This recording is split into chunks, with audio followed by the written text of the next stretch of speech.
There we go, fab. So we'll start the evening with some introductions, and then we will have a series of questions which our guests will answer for us and discuss.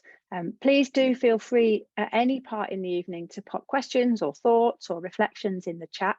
Soraya is going to monitor the chat, and at various points I'll check in with Soraya and we can raise any questions at that point. And then we'll have a formal question and answer section at the end, about 20 minutes at the end.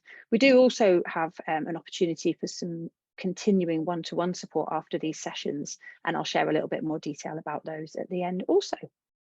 So without further ado, and I didn't really brief who I was going to pick first, I'm sorry about that, but because of the top left of my screen, I'm going to start with Bryony and ask Bryony to introduce.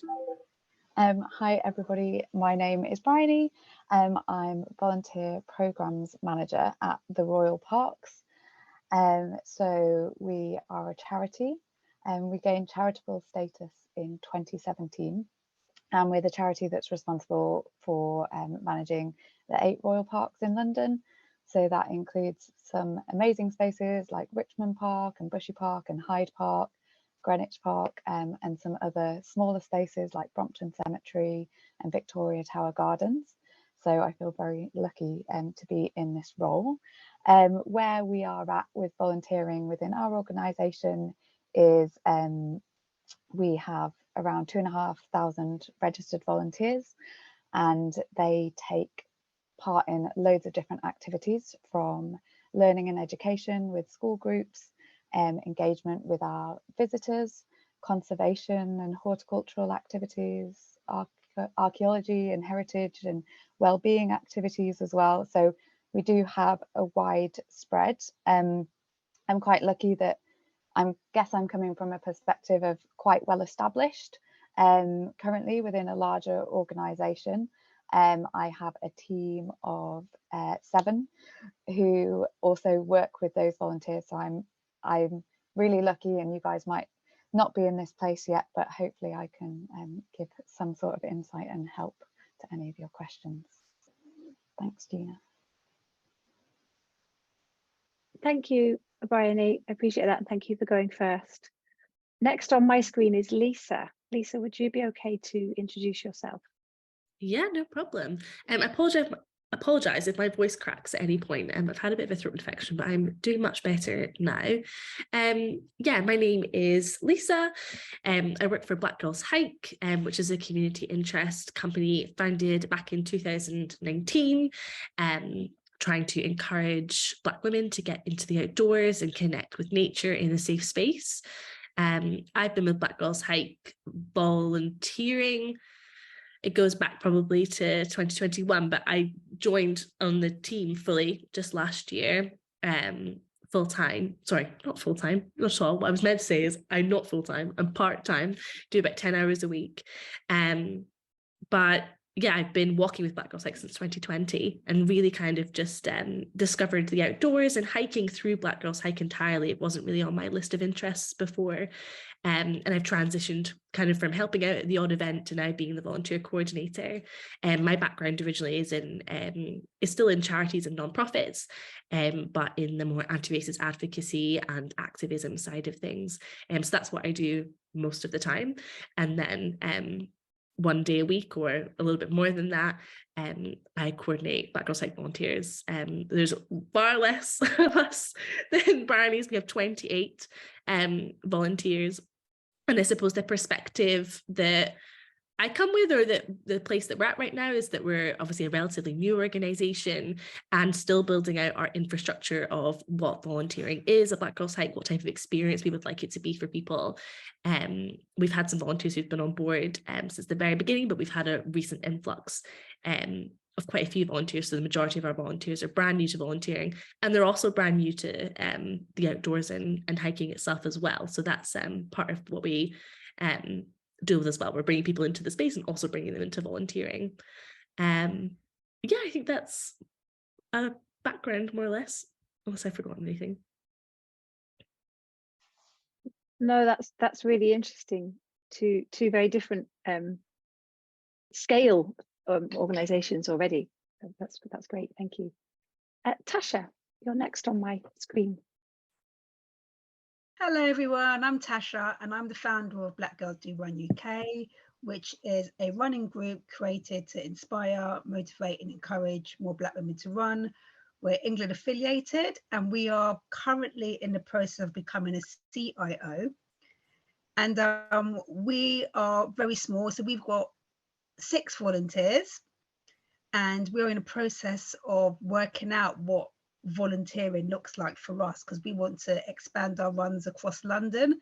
So currently we host a monthly run somewhere in central London that's easily accessible, but we want runs in like North London, South London, all the postcodes in London, North, South, East and West, but we need volunteers to run them and we need funding to fund the courses. So the perspective I'm coming from is I'll probably be able to help with questions with starting out, and because we're run entirely by volunteers. Nobody in Black Girls Do Run UK is paid for the work that they do. And if they are, it goes into the Black Girls Do Run UK pot to fund stuff, website, England affiliation fees, just like general day-to-day fees. Oh, thank you very much, Tasha. I appreciate that. Thank you. On to Katy. Hey everyone, I'm Katy. I'm the founder of Blaze Trails CIC. We are the UK's parent and baby walking community. So it started off with just my little walking group when I had a baby back in 2017. I started it in 2018, but I wanted to get out for a walk. I had this new baby that I was like, oh, what do I do? And she really loved being outdoors. So we started walking and I wanted to meet other parents. And yeah, my little walking group has now grown into a network of over 50 parent and baby walking groups all around the country. So we became a community interest company back in 2021, I think, and we 2022. Yeah, I'm losing the years. There's a lot that's happened, but yeah. So we now.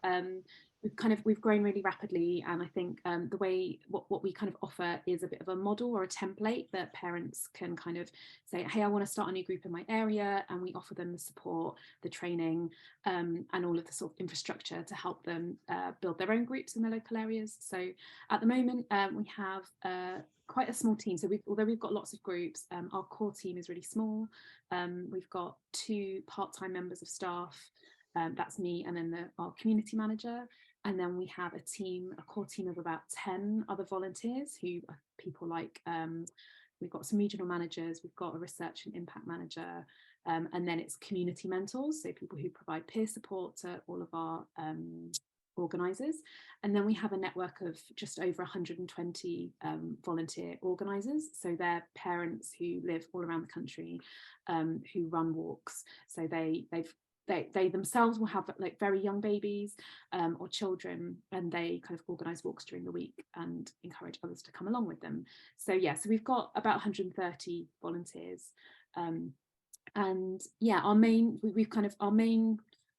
thing we do is try and help people set up these sort of small groups where they live. But the other thing we're starting to do more now, I think because we're really seeing a really powerful like positive impact for mental health and community kind of people feeling parts of their community, is that we're now trying to extend the support to communities who are underrepresented outdoors, because we know there's lots of parents who suffer from all sorts of like perinatal mental health issues, or parents from kind of other traditionally excluded communities in the outdoors. So we're now focusing more on specific partnerships, and we ran last year a project with a Syrian refugee project to help get those families outside.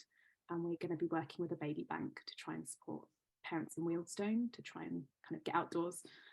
So yeah, we're growing rapidly, but we're still very much like figuring stuff out. So yeah, I'll be talking from that perspective. Really nice to be here. Oh, thank you so much, Katy. I can hear you really well because I've got my headphones in, but I'm not sure if you might be a tiny bit quiet for other people. So just to flag that up, that's all. I know you said you had some problems with your volume. Brilliant. Thank you so much. I have to just ask, did you say a baby bank? Yes. Yeah. What's a baby bank? A baby bank is a bit like a food bank, but it's Okay. can't afford sort of basic baby provisions, so it's where people donate baby things. Specifically for baby produce and equipment. Okay, thank you. I hadn't heard that term before. Thank you. Right, so I have a really broad, open question, which I put in purposely. Hopefully it'll just get the conversation flowing. But for anyone, I'm going to ask this question to Bryony, if that's okay.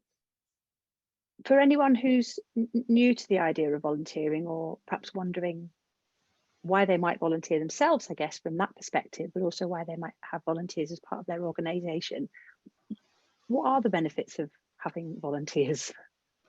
There are so many, but the way I like to look at volunteering is it should be, as much as possible, an equitable exchange. Is that you as an organisation are getting input from someone, but that volunteer is getting something back too, whether that be for their mental health or to meet people or to gain new skills. So we do get a lot of benefit from volunteers in the sense that they bring in new perspectives. All of our volunteers have such different backgrounds and life stories and different motivations, and I think that adds to kind of make change and progress in anything. You need that variety of input, and so for me, volunteers coming into our organisation helps provide that. We also learn so much from them as well, and being a park where we're open to the general public, our parks are open to the general public, you get more of that input from your volunteers as well, straight to us. And also we kind of see our volunteers as, we're very lucky that, we are a larger organisation, but all of the work everyone else is doing just sounds incredible. But they really add value. And for us, volunteers allow us to go above and beyond what we can do day to day, and I think that's just so important, and they just really add value and their time and skills to our spaces, which make them better for everyone. So there are just so many benefits, and it's why I do the job. I absolutely love working with people. I love talking to people mainly, and kind of understanding their experiences and learning from them as well. So yeah, it should always be kind of equitable as possible, but we learn a lot from them. Oh, thank you. Yeah, no, that's a really good point to start from. I'm going to keep that thread going, if that's all right, and move around to Lisa. Just in the terms of the benefits that people get themselves from volunteering, as opposed to the benefits to the organisation, what are your experiences of what people tell you they get from volunteering for Black Girls Hike? Yeah, I'll definitely echo everything that Bryony said there. I think a big thing for us is about connection and community, and to be able to broaden your connections where you live. I think I've heard a lot that it's allowed people to feel more connected to the natural space around them, where they maybe wouldn't have gone outside as often. And obviously, particularly for Black Girls Hike, some of our members are living in really rural communities where there maybe aren't many people who look like them around, and being a volunteer with Black Girls Hike is an amazing way to connect with other Black women from all walks of life, from all levels of experience in the outdoors. Black Girls Hike very recently became a training provider, and if that goes well for us, we're just getting started on that now. We're really going to be one of the main people who are training Black women and people of colour in outdoor qualifications, which is an amazing experience and would usually be quite time consuming and expensive. So I really hope that becomes like the absolute staple of what we're offering volunteers, is like amazing quality training that they might not have been able to access, and also training that's tailored to them and their needs, where they live, all sorts of things like that. And also making sure that people have, the right equipment, the means to travel, all that type of thing, because I think the big thing that stops people being involved in the outdoors community is accessibility. And that's what I hope that really we're providing our volunteers, so that they can provide again that to other people, is that kind of accessibility. But the main thing I would absolutely say is community and connection. Oh, thank you, Lisa. And you touched on something really interesting there, which I'd like to go on as a thread. I'm going to go to Katy with that, and then Tasha, I'm going to come to you. I'm planning the questions in my head. That upskilling piece that you were talking about, that kind of almost professional development side of things that you're starting to incorporate. Katy, is that something that you have within Blaze Trails? Yeah, definitely. So when we started kind of bringing other organisers on, we sort of set up, it was during COVID, so a big kind of thing we could offer people was a sort of a template and set of resources and lots of information and training around how to organise walks safely. You know, we had a big emphasis on kind of COVID safety and social distancing and all of that, but we then kind of realised actually there's lots of people that really want to get together and walk, but they wouldn't describe themselves as outdoorsy, which is a word I have like a lot of trouble with because it is a barrier in itself, and people don't think of themselves as, in inverted commas, outdoorsy. But we then sort of started doing much more around like how to get out safely, how to plan walks, things around navigation. And people told us they really, really liked that because it was, you know, they could go and do training in other settings, you know, more traditional kind of navigation training, but as people, you know, that maybe hadn't seen themselves kind of outdoors before, that felt a bit daunting. So doing that within the kind of a peer space that was sort of tailored to them felt much more accessible. The other thing, so we've developed those, and we've got lots of sort of experts from kind of in the outdoor kind of sphere to come and advise on our training. But the other thing that we've done is really try and tailor our training on what we offer to the needs of our volunteers and the specific cohort that we're working with. You know, they're all parents of very young children or babies or toddlers. A lot of them aren't sleeping very much. They have very kind of sort of their time, you know, their time isn't their own. So having to kind of offer organisers the opportunity to learn more and skill up and be part of our community in a way that meets their needs has been really important. And what we've heard back as a result of offering learning that meets them where they are, what we've heard is that it's enabled them to feel like they've got value. Like and I don't know if this is something just specific to parents, but particularly for women, when you have a baby, you know, a lot of people say, and I've definitely experienced it, you know, you sort of, people think you've had a lobotomy, or, you know, that you're very focused on looking after a new baby, and it can feel like you lose the sense of self, that, you know, the knowledge and the skills that you have before you have a baby can be lost sometimes, or and actually that if you're on parental leave of any form, like having the opportunity to learn new skills and feel effective, you know, building that self-efficacy is like has huge impact for people's confidence. And it feels like, you know, people talk about using their brains and feeling like they've got value by being able to bring their community together. It gives them a real sense of purpose. So I think what we found with our training especially is that people they've gone on to do things like lowland leader training, or they've decided they want to go and then continue building those skills that they've started learning with us. And people have then gone and had career changes, or, you know, so yeah, I think it offers, what they've said is that it offers them the chance to skill up in areas they didn't have before, just purely by volunteering. So yeah, I would imagine some of the other will have that too, whether or not it's about parents. Yeah. Thank you, Katy. So really a pathway, as sometimes a pathway into more of either a career or an additional piece of work, or a way to recreate that might not have been there before. Yeah, and that's really interesting. Tasha, I wonder if I could just flip a tiny bit and ask you a question around not so much the benefits to the volunteers, which have been brilliantly illustrated, but specifically for your organisation, what are the things that volunteers are doing? What's the range of things that they're doing?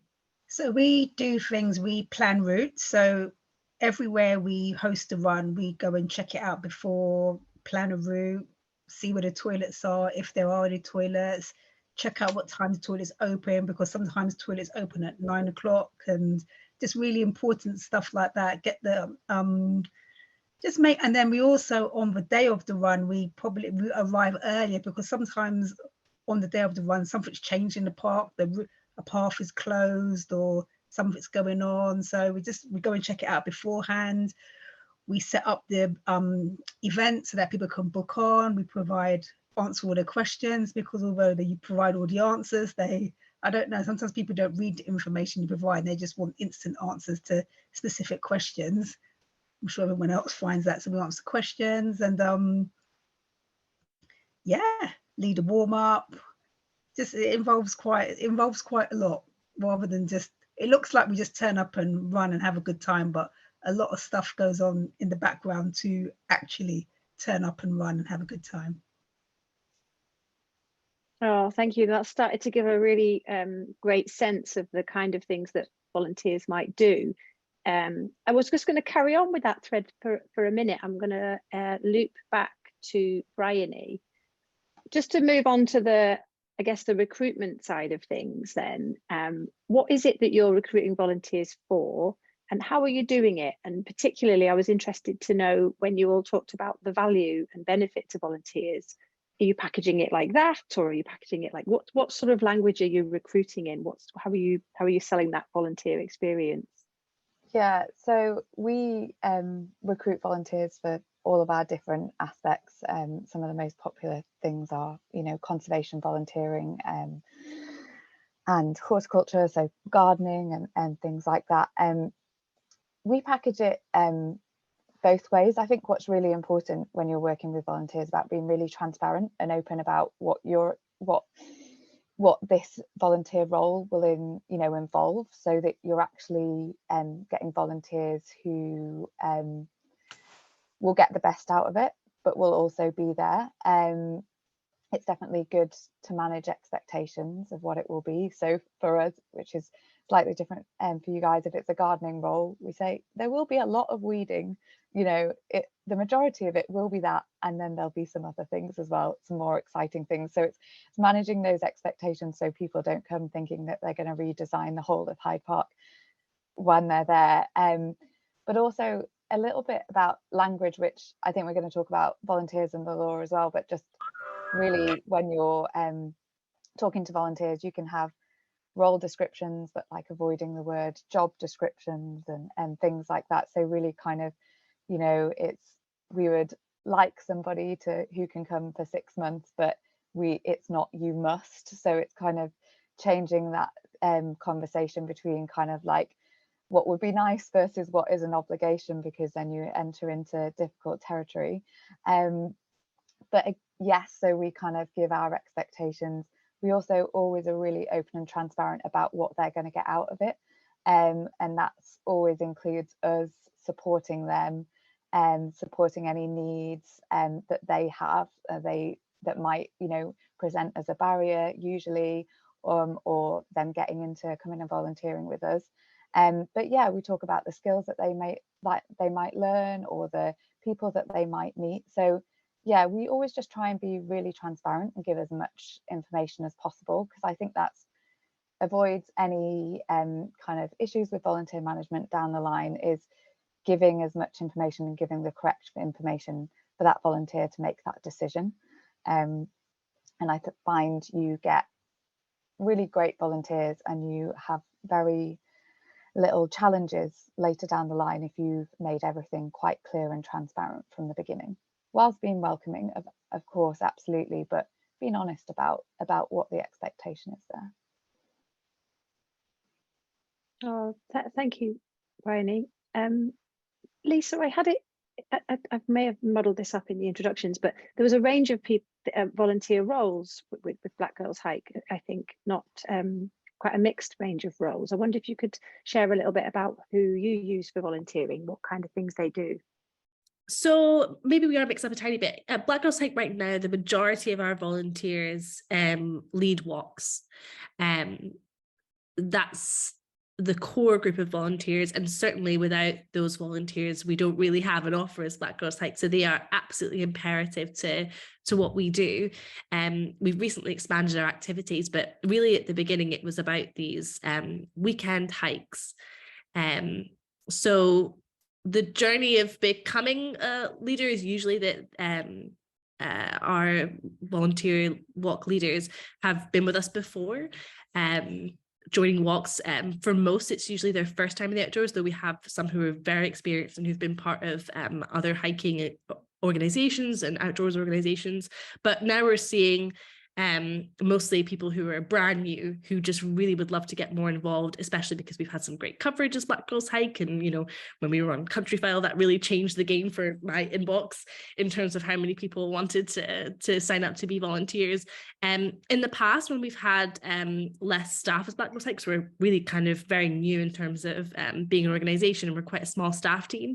I've had volunteers support in terms of doing the Eventbrite, where we have everyone sign up for our walks, supporting each other in terms of planning each other's routes and schedules and all types of things. But I'm trying to make sure that on the back end, I'm doing the kind of the boring stuff, I suppose, in terms of not necessarily the planning of the walks, but making sure that that information is available to people publicly, that lots of people are showing up to their walks, so that they can really focus on creating that lovely experience for people and being that point of contact for new people who are just hearing about Black Girls Hike, and really being an ambassador for the organization and getting out there and being in the outdoors. It is, I suppose, a relatively big commitment to commit to planning walks and having a regular offer. Some people have walks more sporadically. Some people are very, very ordered and will do a walk on the same day every month. But it is work for them, and we want to really value that and make sure that we're not putting too much on them. But in the future, I would really love to look at diversifying what volunteering roles are available. I know in the past we've had people who've supported with social media a little bit, and there's definitely opportunities like that in Black Girls Hike. So I suppose it's part of our looking at what does volunteering mean for Black Girls Hike, because before it's always been very focused on the actual process of getting people into the outdoors and doing those walks, just because we feel it's the most authentic way to do that. But yeah, I'm not sure, maybe there was somebody else who had more volunteer roles in the organization. I'm interested to hear from both Katy and Tasha, actually, because I know Katy had some varied volunteer roles. Tasha, could I ask you, you said that you're sort of at a kind of a growth point in your volunteering. Is there an intention to grow a variety of roles, or are you looking to just make the network bigger and repeat the same role? Where are you at in your thinking? So mainly the roles we want to create are run leaders, and then there's always that need for, like, so I do all the social media, but, like, you know, like there's so many, when you create something, there's so many like hats that you have to wear, and you don't necessarily have those skills. And it's best to go to someone who does have those skills, like creating graphics and things like that. There's so many things involved in running a group that you probably don't think of when you're just thinking of, right, I want to encourage more Black women to run. You don't realize that it involves so much other stuff in the background. So yeah, there's as well as when you have run leaders, we'll need somebody to organize them. So we need like a community run leader. So it will open up kind of a whole new area of what we need. And it's just getting like a structure in place so that when it does happen, it happens semi-seamlessly. I don't think anything ever happens seamlessly, does it? So our growth so far has been very organic. We've just grown with it as we become popular, as we become more known. But we just need some structure now to kind of push us forward and accelerate our growth. Yeah, and I'm going to just go with that question for a little bit, because Lisa, you hinted at that also, that point of deciding what it is that you're using volunteers for and what the sort of experience is. Is that something, that structure piece, is that something that you're writing down, or is it just a point that you're at in the journey that you think, oh, we probably need to just have a couple of lines in our head that make it a little bit clearer to us? What does that look like? Most of it's in my head at the moment, which is not a very good place for it to be. I need to get it down on the laptop and just talk to people, because I think most of the skills that we need are already in our community, so we don't necessarily need to go outside of it. We just need to learn what each other can do, because sometimes you've got somebody running alongside you have got the skills that you need, but because you're just talking about running and general chit chat, you don't like delve into what they can offer. So our first port of call for volunteers is going to be within our community, because they're with us because they get the cause, they understand, and they're already part of it. So that's half of the battle won, understanding the reason behind Black Girls Do Run UK and wanted to be a part of it. And when you're a part of something, you want it to be successful, you want it to succeed. So I think it's important to involve those that have been with us and those that are running with us and those that are already part of us, rather than going outside of our group and asking. So we've already like expressed to say that, you know, we will be looking for more run leaders, and we've had more than I imagine like put their hand up and say I'd like to become a run leader. That's really interesting to hear. Thank you for that. I'm a big fan of strategies being in your head. I need to write them down. Don't get changed again the next day, so it's fine.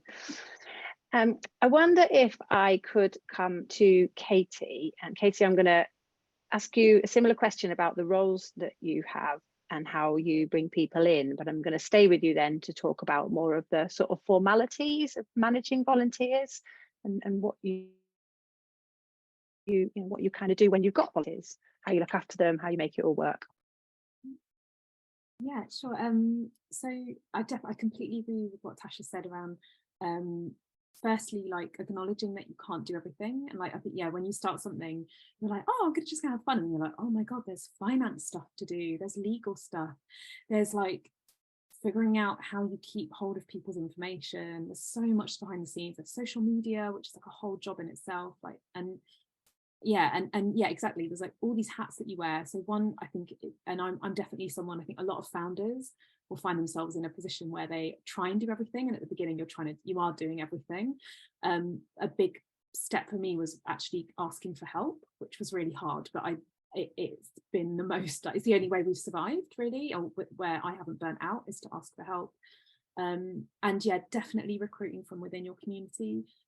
All of our organisers, all of our volunteers and our core team have previously been organisers, so they understand what's involved, they're passionate about the cause. They can then work with other people, kind of newer organisers, to kind of share really practical kind of like their experience of it. So that really helps. But yeah, totally also like being aware of what other life skills and professional skills people are bringing. So we recently, for example, realised that I needed help, and one of our directors is really good with finance, but she doesn't have capacity to help us like juggle things, you know, all of the stuff we're trying to kind of raise money on.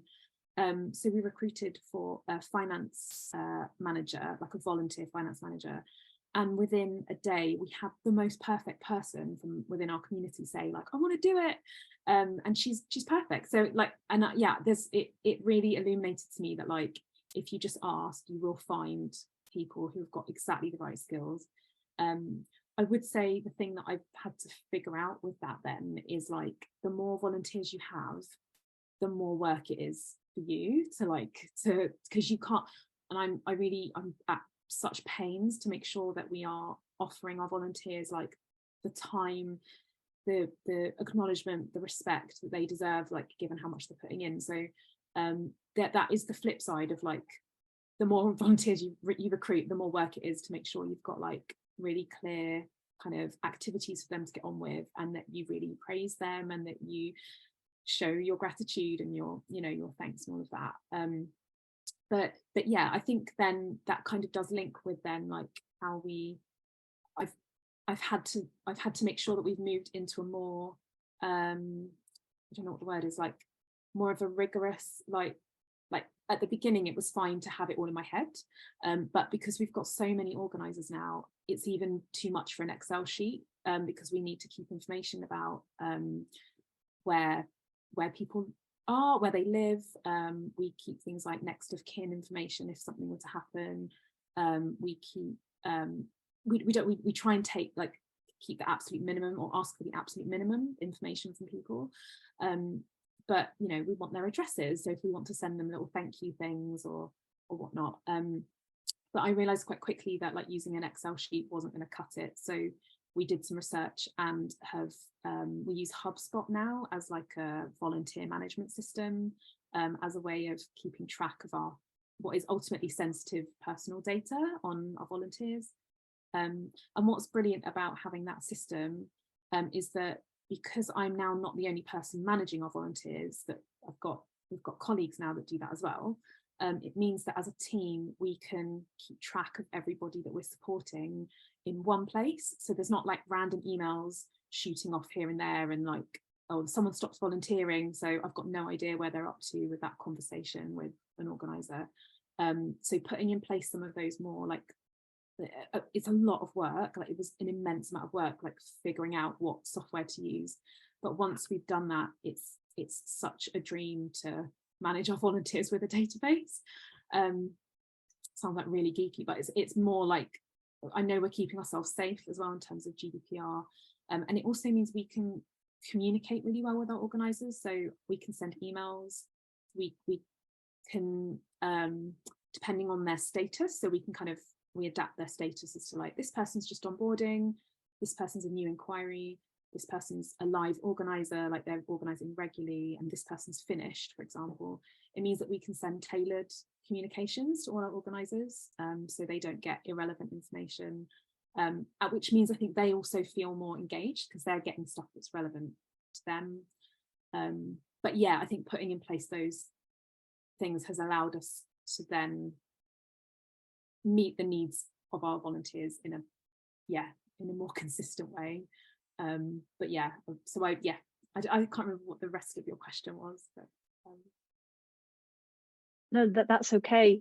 Thank you for sharing that. I was going to ask you to, which you began to do anyway, about that, more of that volunteer management piece. So I guess a bit about, yeah, what do you do for a volunteer on a day-to-day basis? I'm thinking about things that you might do for an employee, for example. Are there performance reviews or all of those kind of things? Like how does that work? How do the practicalities of it work? I hear that you create a very welcoming and supportive and two-way environment. What are some of the volunteer logistics that you need to be doing?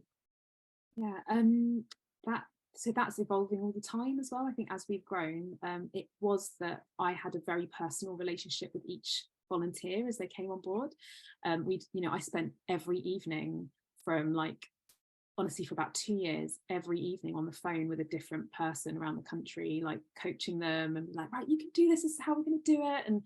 And that got too much. So it's had to be where we have a couple of, so we've got our community manager, Elizabeth, brings people on board, does training with them, like gets them signed up to our training, gets them to fill in the forms that we need, gets their social media kind of picture and their introduction, collects all of that. And then what we do, we've got some regional managers and very new sort of community mentors, and they're the people that build the more in-depth ongoing relationships with our volunteers, so that if they've got any ongoing questions, stuff like, no one showed up to my walk today, like I feel rubbish, what should I do, and sort of how do I market my group so that more parents in my local area hear about our group, and then stuff like, what do I do if someone brings their dog and they didn't have up my lead, like what should I do in that scenario? So it can really range from like moral support and just like you can do it, to really practical stuff. So we've got those. We found that it works particularly for our community, because they are people who are in a very transient stage of their lives and in many ways like quite vulnerable, because around things like confidence, and we have quite a lot of our organisers have lived experience of postnatal mental health issues. Like we want them to feel really supported with this, so that if they do have knocks on the way, that they don't just give up, that they're kind of supported to continue. So we have found that personal, someone being at the end of the phone or on a WhatsApp is like what keeps people going. That does mean that we then have to have the core team to be able to support that.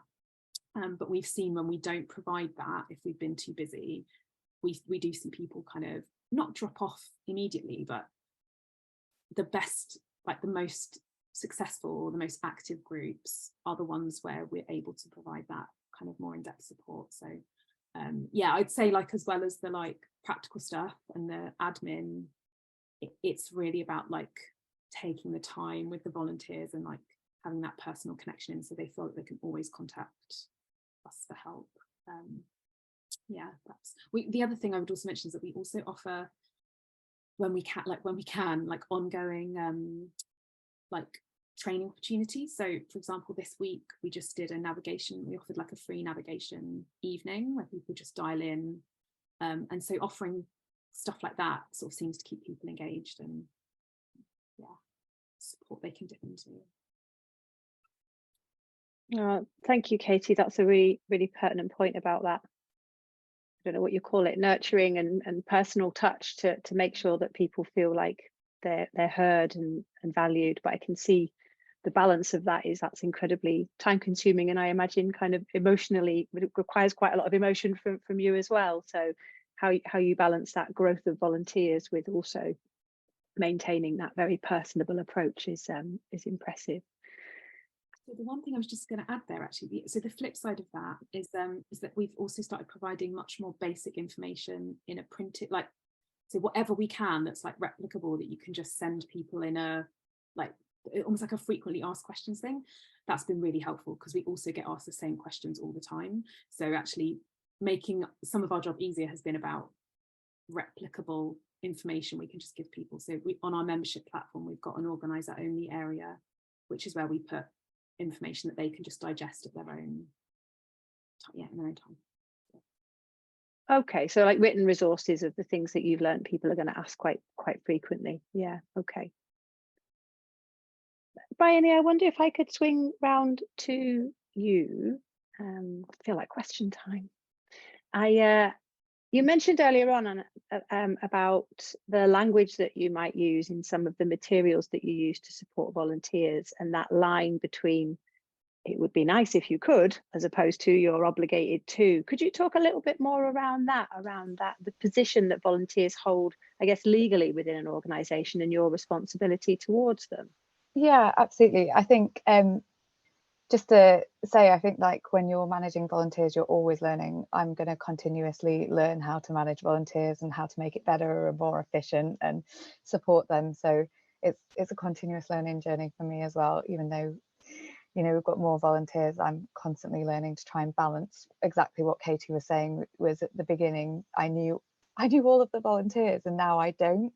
And that was actually really hard for me to reach past that point of growth where I didn't have that direct connection with the volunteers. So I really appreciate that, Katie, because it's so hard to kind of, you have to get that growth, but you miss some of that direct connection. But that's why you have all of your community organisers to support you. So I really appreciate that. But yeah, for us, it's kind of really thinking about language, especially, sorry, my light's gone all funny. But especially in a much larger organisation where you have a lot of paid staff, or even if you just have some paid staff, you have to just be really careful with the language that you use. And that's just kind of, again, as I said, like that obligation versus kind of, we'd like it if you would. And that's because, you know, there's kind of, contracts don't have to be written, they can be verbal as well. And, you know, I don't think it would be the case in any of other, you know, in many organizations, but some people can take as, you know, well, I should be being paid for this instead of being a volunteer. So it's about really kind of, and by the way, I'm no means the expert, I go on training for this as well, because it's something that's constantly changing. But it's kind of making sure there's a little distinction between paid staff and volunteer staff in terms of, you know, what they're doing. It's an ask rather than an obligation. And it's things like if you are reimbursing or any monetary value, kind of any money being exchanged, then it's reimbursing out of pocket expenses only, because that's the difference between kind of contract and kind of contracted staff versus volunteering. And And as I said, it's just kind of like a role description versus a job description. So it's just kind of being careful about that wording, and really kind of taking that into account. But there's the wording and things like that, but you did mention other obligations as well. So, you know, something that I think is so key is health and safety with volunteers as well. If I think the rule is that if you even have at least one employee or a self-employed or have employ others, then you have a duty of care under the health and safety law to look after your volunteers, and that's to, you know, look after them in the same way that you would staff. And even if you don't have paid staff, it's just a nice thing to make sure you're looking after your volunteers, and that would include, you know, risk assessments. And really a key thing in that is just giving the volunteers the right information so that they're safe and doing everything in the right way. Training, which everyone has kind of already spoken about doing, but, you know, safety equipment if they need it, and the correct supervision. So it's kind of really providing the same level of protection to volunteers when they're carrying out kind of the same level of risk that you are as a staff member as well. And yeah, as I said, I'm absolutely not the expert, but, you know, I really recommend people looking up. There's loads of information available, you know, freely online with the NCVO. You can be a member of NCVO as well, and they're an absolute fountain of knowledge. And for small charities, it's I think it's either free or very small payment, and they do great trainings as well. So I really do recommend, if that's something that you're kind of want a bit more guidance on, that there are really great organisations out there who have it nailed down, and who are really kind of willing to talk and support. Thanks, Soraya, I just saw you put that in the chat. So yeah, really, and we have a membership with them and work with them, because the law can be, I think it can put people off having volunteers, because it can feel very overwhelming and it can feel like a lot to deal with. But don't go it alone, get the support, it's out there, and the benefit of volunteers far outweighs kind of that kind of grey area sometimes, for sure. Oh, thank you, Bryony. Lisa, feel free to deflect this question if you would rather I didn't ask it. But having managed volunteers myself and greatly reaped the benefits and seen the benefits to the individual, I'm also aware that it's not always plain sailing. And I wondered if yourself or any of the other panel, without obviously sharing anything that we shouldn't be sharing, would be able to share some of the challenges that they might have experienced having volunteers, some of the slightly perhaps less positive side of things.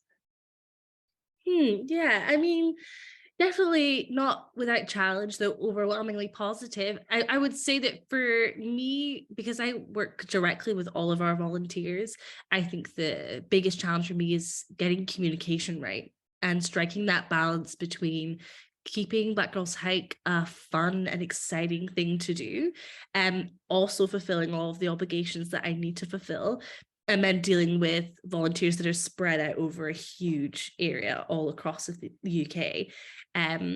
So, you know, different groups of volunteers need different things in Black Girls Hike. We have some areas where volunteers are really, really established, and they almost don't really need much intervention from me. They have their own little group chat where they plan, you know, we're all in London, I'm going to walk on this week, you're going to walk on that week, and the offer is really consistent, so I don't need to get too involved. And then there's other areas where I really need to make sure that I'm coordinating between everybody, that we don't have 2 walks planned in the same area on the same day, for example. So I find that, you know, I'm using WhatsApp a lot to get in touch with people. Not everybody likes that. You know, everybody wants to be contacted in such an informal way. But I also noticed that there's a huge degree of ability and experience with technology. Because we have such a diverse range of volunteers, diverse ages, diverse backgrounds. So it's been, I think, a case of me having to tailor quite a lot to individuals. Because I'm just so conscious that if I share something in a Google Space or I share a document with you, I want to make sure that you feel confident to be able to access that. and that you don't feel left behind from the rest of the group who maybe find it all easy to download it and send it straight back to me. A lot of people do work like off of their phones in the main. So that's been a challenge to me because you know, my natural instinct is just to do everything on a computer, to do everything via an email, to have my nice fancy forms and my fancy spreadsheets, and just fill out this Google form. It'd be so easy, but it's not easy for everybody. That's not the place that people come to it. Also, people are, you know, doing kind of the admin around their volunteering in little pockets of time.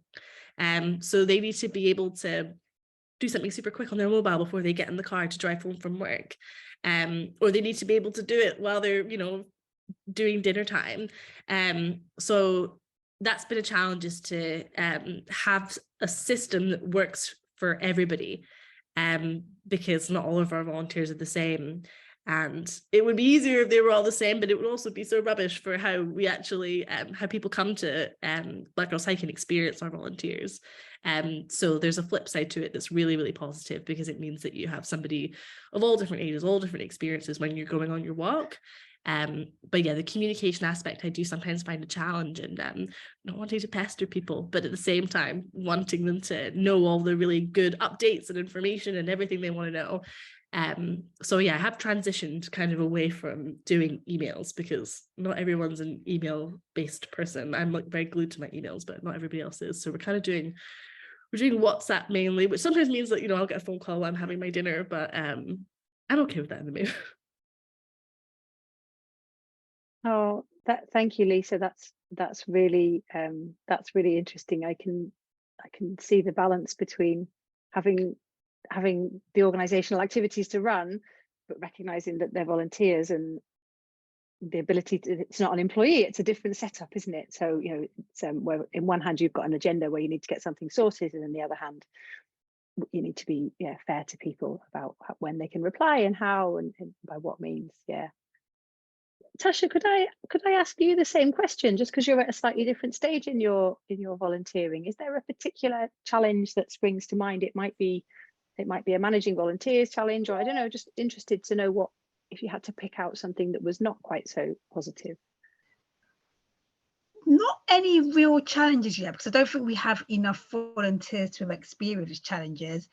But I think the main thing that I've found with experience is like, it's volunteering, so what you can give sometimes differs.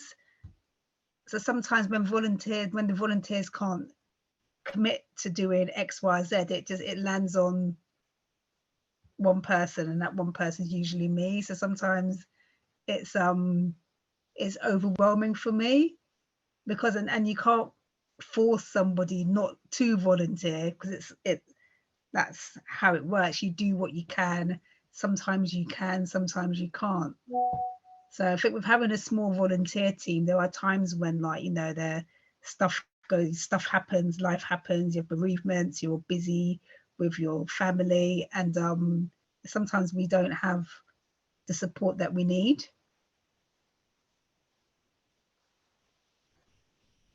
No, that's yeah, that makes perfect sense. I know in my own volunteering experience, I had to pinch myself quite a lot. Going, the volunteers, you like, just chill out. But that does mean, like you say, that you often absorb the organizational stress instead of them. So yeah, no, that's really interesting. Thank you. I'm going to ask everybody a similar question, if I may, and I'm just going to ask if that you to think of something that you've done, like a little golden nugget that you might leave as part of this workshop, that you would suggest people take away with them in terms of your work with volunteers. So it could be, you know, something that you absolutely done to do with recruiting and managing, that you think, oh, brilliant, I wish I'd known that in the beginning. That works really, really well. Just a piece of sage advice that you might share with people. And then before we move on to our questions and answers section. So if you do have any questions that you want to drop into the chat, please do feel free. And if you're watching this on the recording, then we will have let you know how to follow up separately.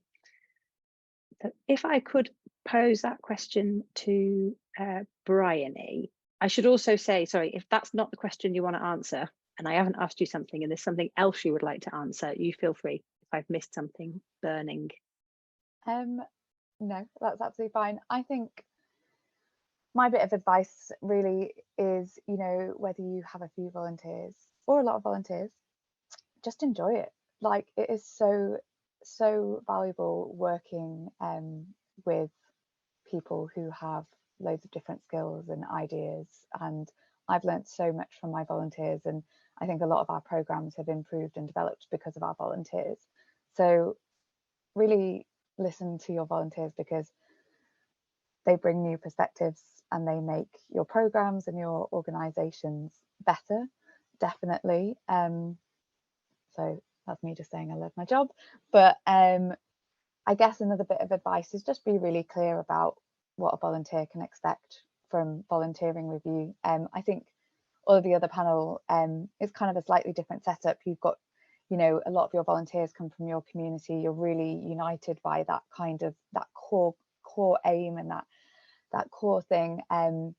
Definitely a little less like that with the parks, because we're so spread out and everyone has a little bit of a, you know, not as necessarily a uniting reason for coming and volunteering with us. So for us, we have to be really clear about what volunteering with us is going to be like, to really kind of just ensure that everyone's happy when they're volunteering with us. So that would be my advice, is just be clear and kind of just really communicate with your volunteers. Clear communication is the best, and you'll get really a great relationship with your volunteers because of that. Thank you, Bryony. Just because for my own curiosity, because of the difference between your organisation and some of the other speakers, do you look at your volunteers every now and sometimes and kind of go, oh, we're missing representation from our communities on the doorstep? And how do you, what do you do to address that? And I think most organisations need to be honest, especially the bigger ones, is that muted. No, Somebody it was me. I just me. muted you by accident instead of me. I'm so sorry. Carry on. Talking. You're talking rubbish. No, sorry. Is, you know, I think as bigger organisations absolutely need to be honest and put our hands up that, you know, our volunteering base is not diverse enough. It doesn't necessarily represent the communities around our spaces as it should. It's certainly something which I'm very keen on improving and kind of making better, because it's not good enough at the moment. But really that biggest challenge, I think, is, well, one, we've got a few challenges with our organisation. The name in itself would maybe present a barrier to some people, the Royal Parks, and I totally understand that. And just different barriers into volunteering in spaces where people may have not felt safe in before or comfortable in before. So for me, that's actually probably one of my biggest challenges right now, is actually, you know, ensuring that we are working with the people who represent the communities around our spaces. Really lucky that we have a big team, and we're trying to work with more directly with more communities around those parks, and we've got, you know, an access and engagement team as well. But definitely finding that it's about changing our program and kind of getting that feedback from people who aren't necessarily participating with us at the moment, to what would make them feel safe or comfortable, or what barriers need to be removed for them to come and, you know, join us and feel like they can be in nature in our parks and feel happy there. One thing that I'm really excited about at the moment is we're actually hiring a new member of staff, but it's part of, I don't know if you guys have heard of it, it's a project with Groundwork, and it's called New to Nature. So thanks to All the Elements for posting my job ad for me, but it's to really try and kind of have paid entry into this environmental sector, but you don't necessarily have to come with any skills, and it's really aimed at those who've faced barriers in the past getting into our sector. So I'm hoping that's also a step in the right direction, and that actually it will become a permanent part of our program rather than just a one-off. So yeah, absolutely, put my hand up. There is a long way to go in that side of things for us. Thank you, Bryony. I'm so sorry for throwing that curveball in, but I'm really glad I did. No, it's really important. Absolutely. Yeah, I feel like we could have a whole other session about that topic. Yeah, but 100%. conscious of time, I'm going to move around to Tasha. Tasha, is there a gem, a nugget, a point of learning that you would share with our audience?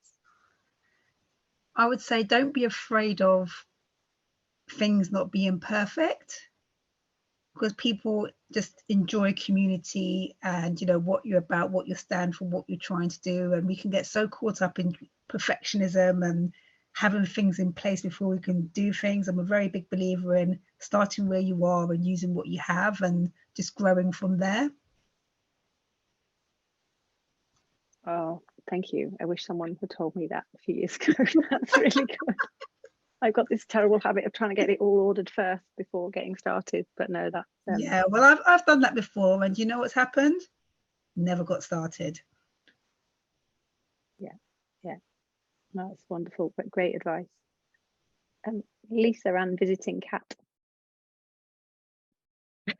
Yeah, I've just managed to wrestle him away from me, but sometimes he won't be told. I would definitely echo everything that's been said so far. You know, particularly around like listening to volunteers. I think that I massively underestimated just how much our volunteers would care about stuff that I maybe thought was a bit boring, or things that I thought they wouldn't want to be updated on. And actually our volunteers care so deeply about the new partnerships we're involved in, just operationally, how's it going at Black Girls Hike? They care about our team, our, you know, the visibility that we get in the press. So that's definitely something for me, is to make sure that like I'm being super transparent about how I communicate, and also that, you know, to not be afraid of asking volunteers for their views and help and advice. Certainly, like, you know, I've made decisions before about how I'm gonna, you know, input this new system. This is going to be great for me. I'm going to start using this new form. Well, actually, it probably doesn't work for everybody. So really having that consultation thing there, because, you know, really our volunteers are the biggest insight that we have into our community that's not going to our community directly. We have like almost 9,000 members of Black Girls Hike. There's a lot of people, but that group of 30 can really tell us so much about what they're experiencing on the ground, and that for me is the best way to make my decisions about how I choose to go forward and do my volunteer management. But yeah, nothing is too boring for our volunteers. They care about everything, and I love that. And they often have amazing insight as well, on things that you just wouldn't have thought that you knew anybody who would be interested in or connected to so-and-so. I was having an issue with Eventbrite recently, and somebody took the time to send me a huge message about, oh, did you know that you can do X, Y, and Z with the tools on Eventbrite?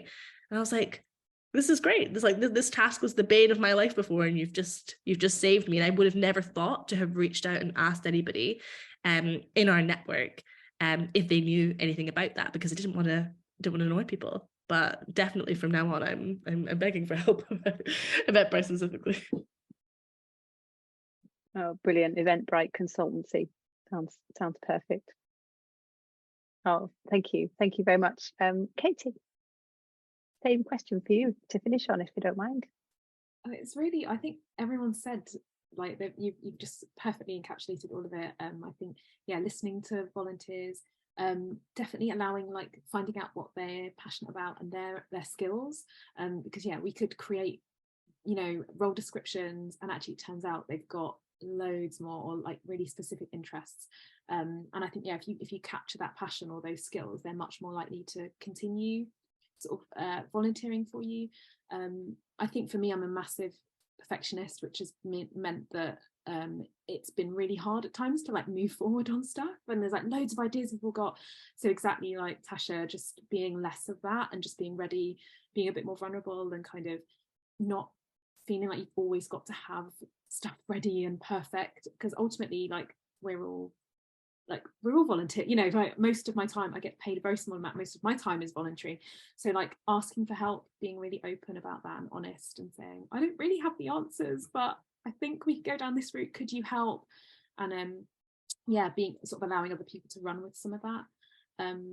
The other thing I think that, which, you know, might be a controversial point, is that I also don't want people to always remain volunteers. And I think particularly coming from the point of like, you know, all of our volunteers are women, you know, when it comes to like the nonprofit sector and to volunteers generally, like the vast majority are women who are doing more unpaid labour.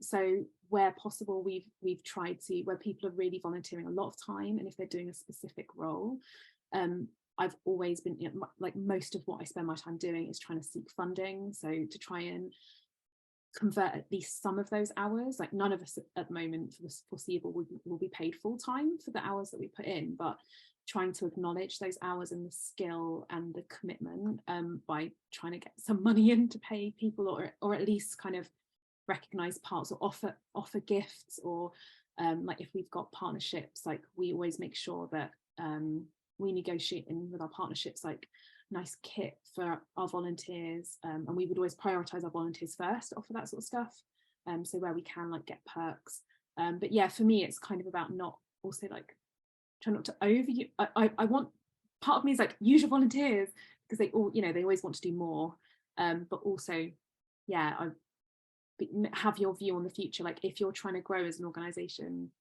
and be sustainable, some of your core team won't always be able to be volunteers. Like it's also about acknowledging that and trying to pay them that their value of what they put in, because sure enough there will be corporates and big charities that will be paying people full-time wages to do these jobs. So yeah, if we can try as small organizations to try and do that as well, that would be great. Well, thank you, Katie. Yeah, again, another workshop there about, you know, growth and strategy, probably from that side of things. So I feel like I'm cutting things short, but I'm conscious that I can see a few questions have pinged up in the chat. So Soraya, are you able to come back in and join us? I am. Multiple buttons to unmute myself. Chat? Okay, so in the chat, we've got a great one to start with, actually, which I think is a quick one to just whiz round. Katie already answered this. So it says, I have a nerdy question. We love a nerdy question, by the way, on what volunteer management software and databases people use, if any. So that's from Charlie. So Katie said HubSpot. Bryony, I can see you unmuting yourself.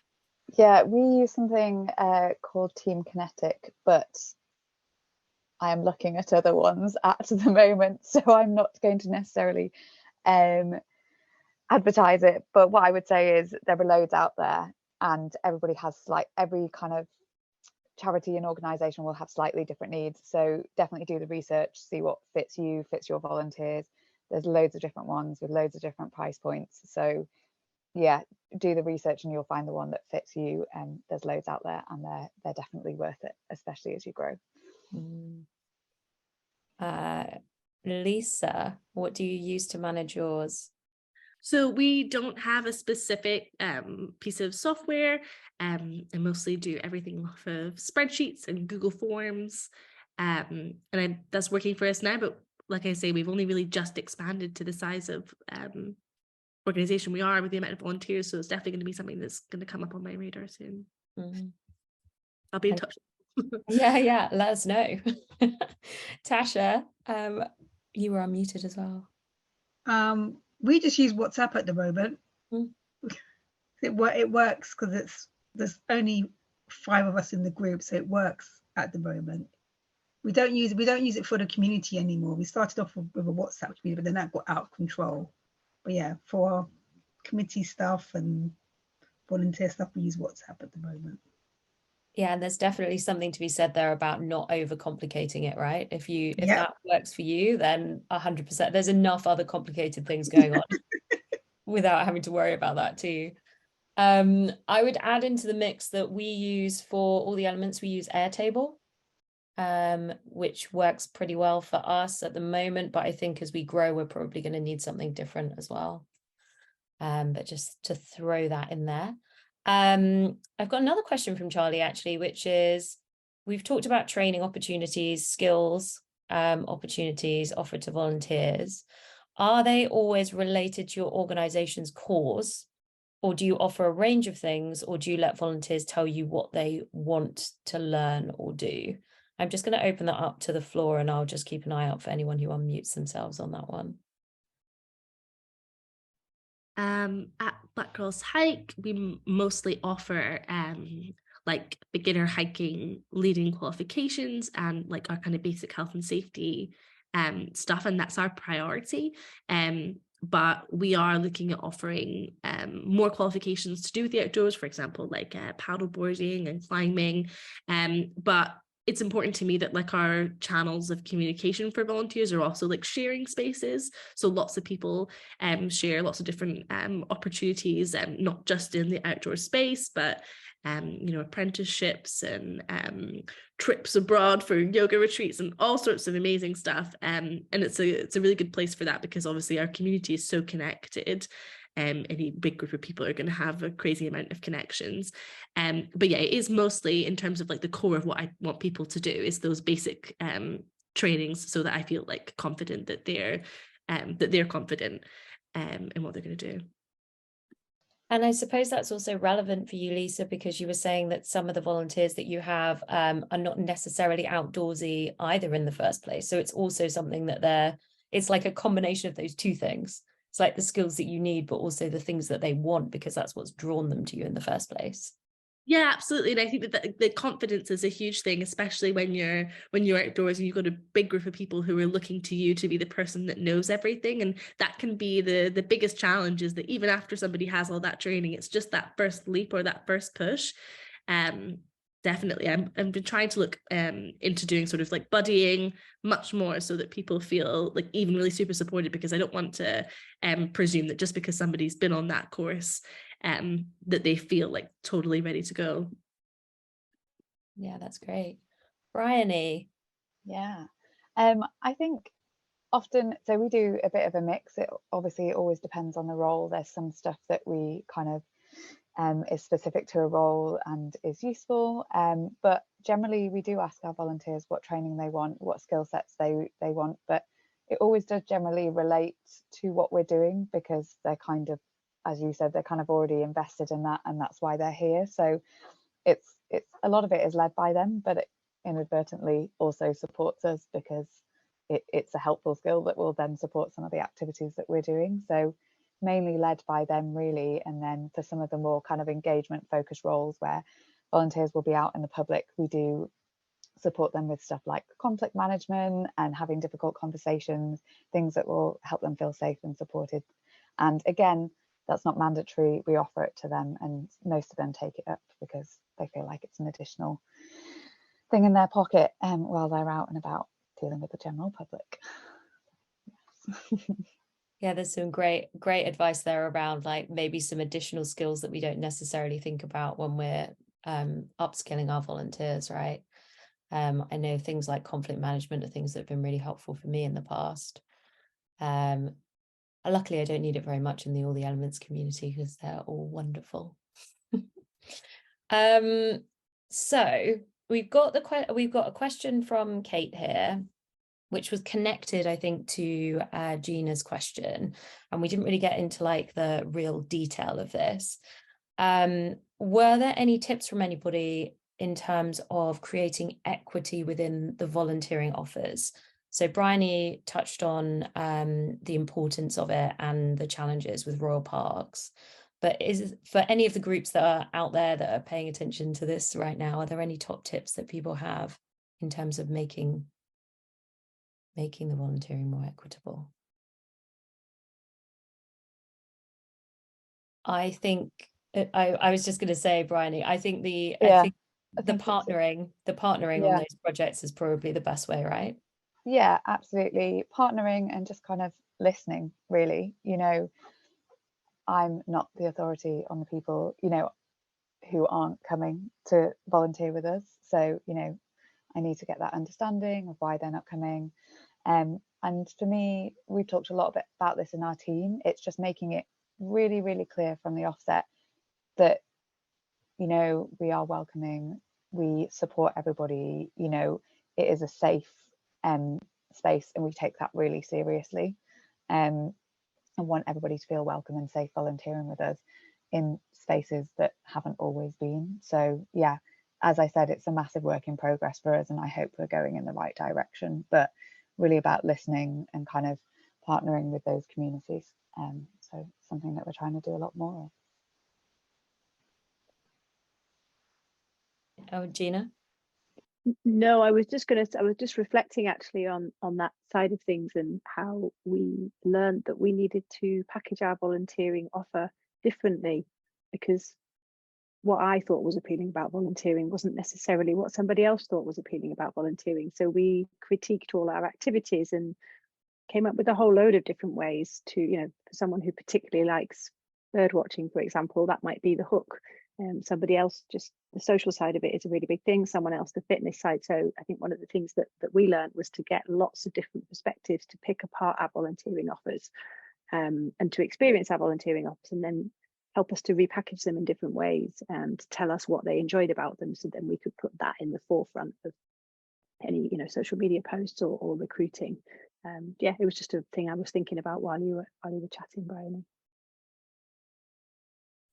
And I think from an all the elements point of view, in terms of the help and support that we've been trying to provide to some groups, it's about dismantling those barriers, and then the importance of the partnership. So if you can have those conversations and discover what the barriers are, then you can start finding, because there are a lot of people who want to be out there helping, especially in these different nature areas. Frankie. Sorry, Katie's got her hand Katie's up. got Katie's I got know, her and I just saw that after I started blathering. Sorry, Katie. I'm sorry, I can't unmute. No worries at all.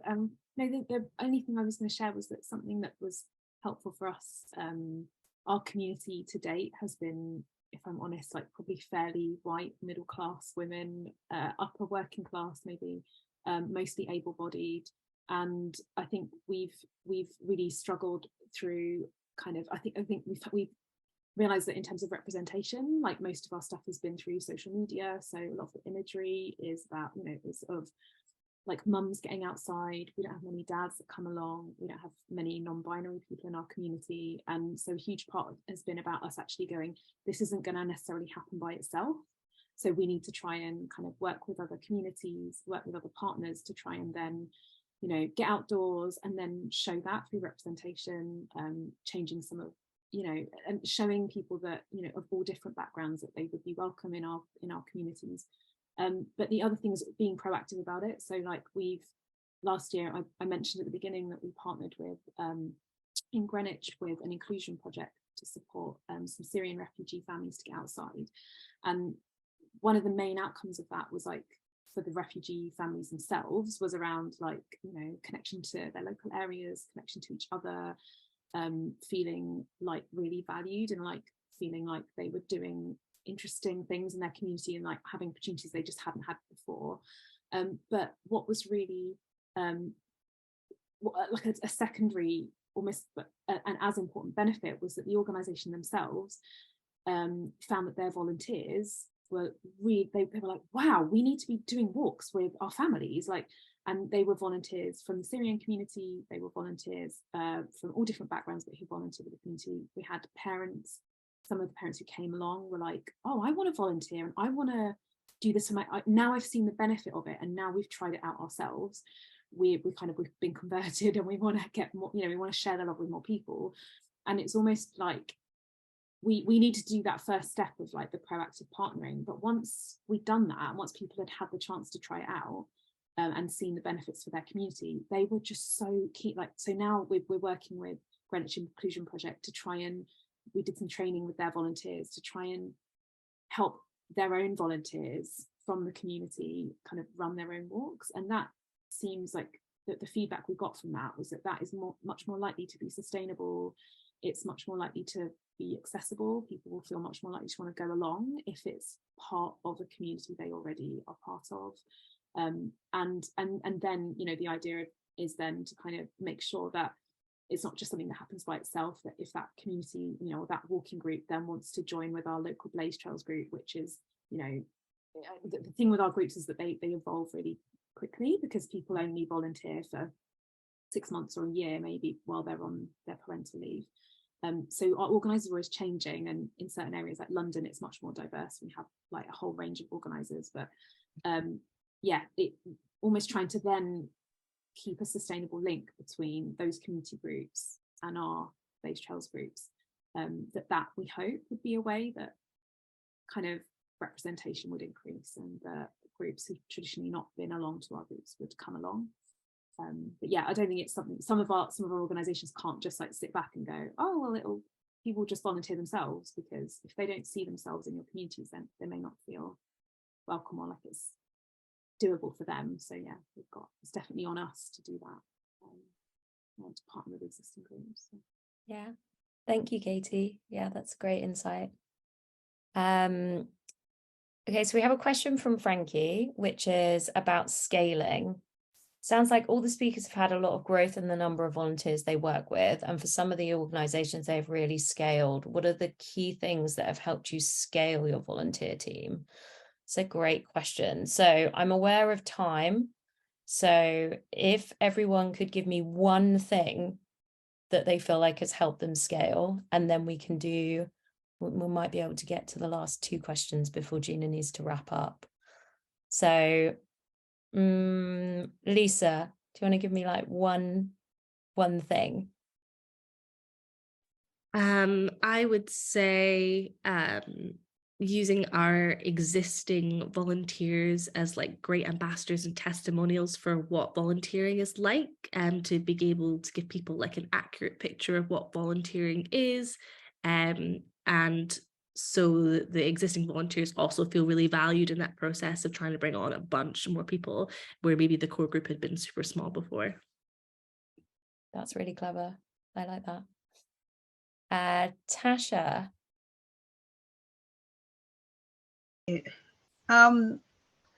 I found, like, because I get asked a lot, like, I want to be a run leader. So I explain to them like what's all behind it. And one of the things I have planned actually is to organise a Zoom call with all the women that want to be run leaders, to tell them exactly what's involved, because sometimes you only see what's on the surface and not what goes on behind. So I just think being open, transparent and clear about what it is, and that it's actually a bit more than running. It's like everything else with the running added on. Yeah. Yeah, that's great. Bryony.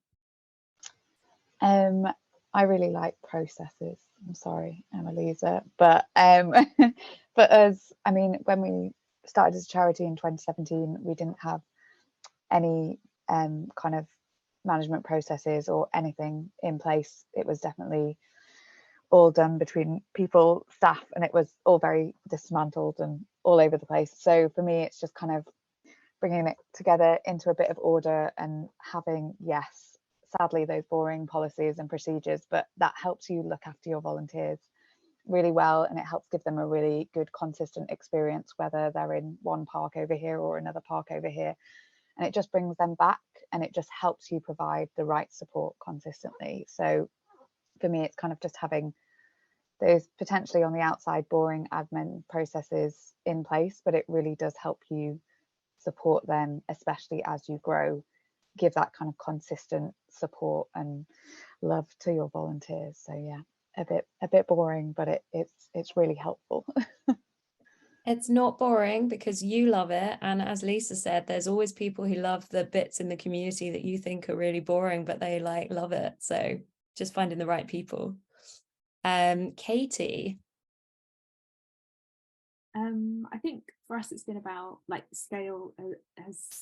It's happened because people have seen people getting outside, so like showing pictures of parents with a baby strapped to their front up a mountain has got other people getting the buzz. So I think I definitely agree about processes, like the behind the scenes stuff. If you to make it manageable for yourself, you have to have that stuff, but a big part for us has been about just being really like pushing all of these beautiful images of people out having fun, just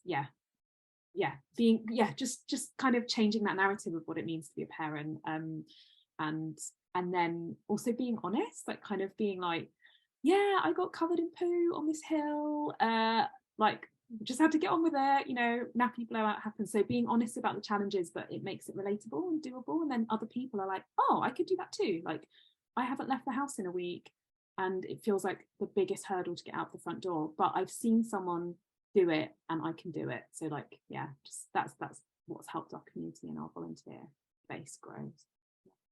Putting it out there. And that is, Gina's going to say we've just run out of time, but we have a couple of questions about reaching people, and I'm just going to say that I think for most of us it's social media, but if anybody has anything that they want to say in this space, which is kind of like feeding on from Katy, of other ways that they reach volunteers or get volunteers on side, now is the time to speak to answer that question. I would say this kind of links into what Katy's just said. I think it's visibility. So we're a little bit lucky because we manage spaces and people walk through them, but we kind of, even if our volunteers are out doing a task, they'll have like a little thing that says volunteer on, and you'll just get people asking questions continuously. So we reach out through social media, but it's actually just that, you know, people walking past seeing something in action really kind of ignites stuff. And we also try and do a lot of posters in like community centres and stuff close by as well. So really we're trying to diversify how we reach people as well. But I think people seeing things in action is a great way to reach people if possible. Yeah, that's great, thank you. And now I'm going to hand back to Gina before she wrestles me away because we're at time. Oh no, have I said that just as she froze? Oh, she's back. I don't know. It's like an automatic timer in my computer. It's gone, right, enough. What did you say, Soraya? I didn't hear you. I just said that I was handing back to you before you took it away from me, and then you were frozen. But now I'm handing back to you. Right. Oh, we've got a couple of questions in the chat which we haven't been able to get to, but in the interest of letting everybody get back to their evenings, just a big thank you to our speakers this evening. Thank you so. I don't know how to put a little clap on Zoom. I'm sure there is a way, but thank you very, very, very much. Been really, really insightful. So many possible avenues we could have gone down to explore. I'm really glad we got to revisit that piece about and kind of equity in recruitment and reaching out to new audiences. That was really, really important. So we have recorded this session and we will share it online. So please do feel free to onward share.